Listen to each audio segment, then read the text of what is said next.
Hello everyone, I am Normina Mola, the ninth reporter of Topic2, and I will be discussing the utility of police use of body cameras. So moving on, I am going to present to you a scenario. Imagine you are walking down a street. You see two police officers approach a man who has just walked out of a shop carrying a shopping bag. The police stopped the man and aggressively asked him to explain who he is, where he is going, and what he was doing in the shop. Frustrated at being detained in this way, the man becomes angry and refuses to cooperate. The situation quickly escalates as the police resort to the use of pepper spray and handcuffs to effect an arrest. The man being arrested is physically injured in the process, and after his release, the man files a lawsuit in civil court against the police force alleging illegal use of force. Several bystanders come forward as witnesses to the event. Their account of what happened serves to support the plaintiff's claims against the defendant, which is the municipality that manages the police. A jury finds in favor of the plaintiff and orders the defendant city to pay the plaintiff $1 million in damages. So in this scenario, you are just a bystander, you are a witness. Another scenario is this. Now imagine the same scenario but played through the eyes of the police officer who effected the arrest. Prior to your sighting of the suspect individual, you have heard be on the lookout reports over your police radio regarding a man roughly fitting this person's description. The individual in question has reportedly been observed stealing items from shops in the area. Having observed him, you now approach him and take command of the situation because that is what you have been trained to do. Despite your forceful, no-nonsense approach to the suspect is uncooperative to the point of defiance. As the suspect becomes increasingly agitated, you become increasingly concerned for your safety as well as the safety of your partner. Now, trying to effect an arrest without resorting to the use of lethal force, you use pepper spray in an effort to subdue him. Subsequently, in court, after the suspect has been cleared of all charges and the municipality that employs you has been hit with a $1 million judgment, you wonder how things could have more effectively been handled. So sa dalawang senaryo na nabanggit, the police did pretty much what they were trained to do. Ginawa lang nila kung ano yung sa tingin nila ay tama based sa kung paano sila tinrain. Unfortunately, all of that training resulted in a lose-to-lose situation for both the citizen wrongly detained for suspicion of being a thief and the police officer who was just doing his job as best as he could. So, now a question arises. Is there something that might have been added to the situation that might have had the effect of retarding the citizens' combativeness and the police's defensive and reflexive use of force in response? More specifically, might the situation have been different if the parties involved knew that their every move and their every utterance were being faithfully recorded? Kapag ba ni-record at alam nung dalawang parties na involved na nire-record ang bawat galaw nila, bawat sinasabi nila, magbabago ba or may mababago ba sa situation?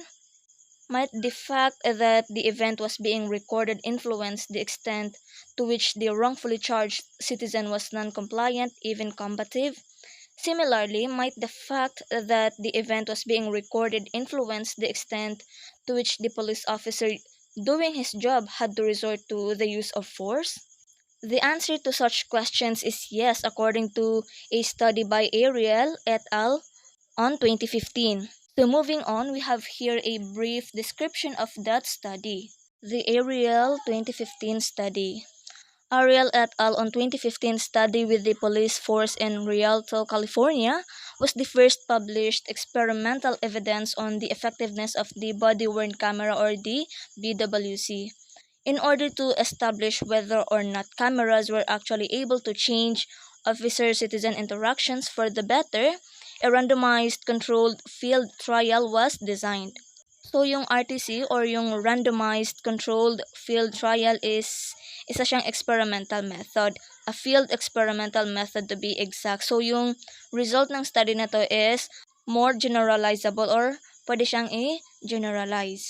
In nearly every police force around the world, officers work according to a shift pattern. Using a randomization program called the Cambridge Randomizer, which is essentially an online coin flip, the researchers randomly assigned officers of each shift to either a camera or no camera experimental condition. So yun yung condition ng experiment, yung camera and no camera. This meant that every officer on a shift would wear a camera in the camera condition but not wear a camera in the no camera condition.